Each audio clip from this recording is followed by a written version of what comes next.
I'm reading from the book Because I Live, which covers the resurrection appearances of Jesus.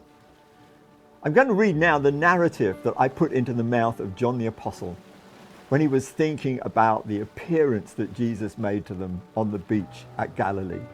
It's called Breakfast on the Beach. Peter has always been something of a hero for me. I used to watch him when James and I were helping to run our father's fishing business on the shore of Galilee. There was something about Peter and Andrew that impressed. Peter particularly stirred my imagination as I grew up. For me, he was the fisherman on the lake.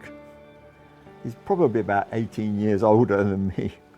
And so he's always seemed to have been out there, the two of them with just one boat. It was a much smaller fishing business than ours. But he was big, muscular, and incredibly hardworking. I remember his wedding, a simple affair which he dominated with his loud voice and good humour.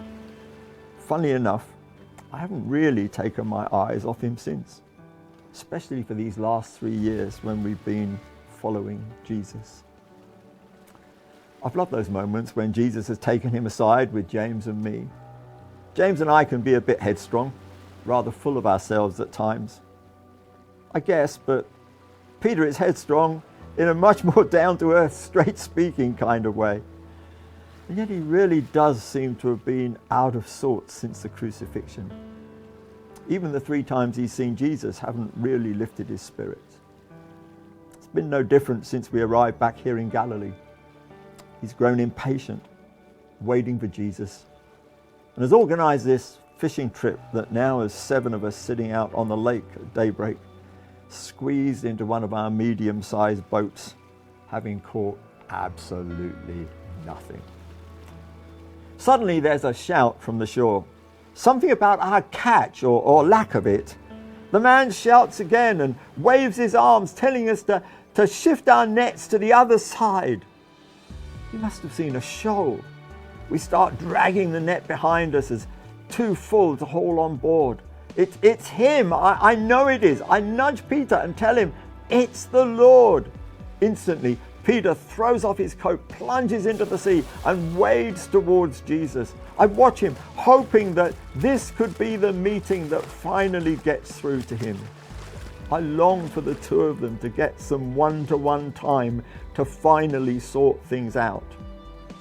We share a breakfast of fish Jesus has already cooked, and when he decides to add some of our catch to the meal, Peter dashes off at speed to drag in the net on his own. Maybe he's hoping for the one-to-one time and is trying to hurry things along. He gets his wish. While we're still eating, Jesus beckons him, and they walk off along the shore together. I decide to follow. I really want this encounter to work out. I'm too far back to hear what they're saying, but I see Jesus turn and gesture to our group before Peter says something and shakes his head from side to side as he replies.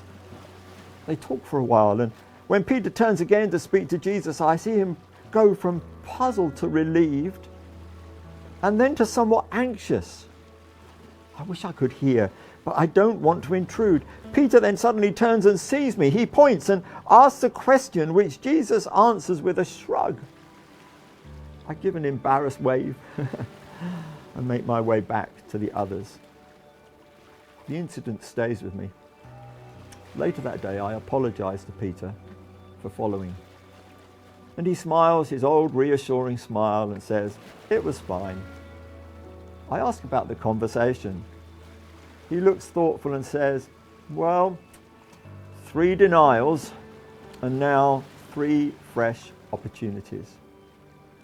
It seems that I'm going to care for his flock. I guess that's for all of us. I asked why I saw him shaking his head. Oh, that was strange. He begins as he weighs up his answer. Do you remember when I boasted that if we all desert you, I never will? He turned that back to me, asking if that meant I loved him more than the rest of you. What made it difficult was that he used a word for love that I couldn't bring myself to say. So I told him I liked him. We went through that twice. Then he switched it around and asked me if I liked him. Of course, I said I did, but I wish I could have said more. I listened quietly as Peter concludes by telling me of his coming martyrdom and what Jesus said about me living on. But for now, we're not thinking that far ahead. We both want that love that Jesus has, not just as a word to use, but as a life to live.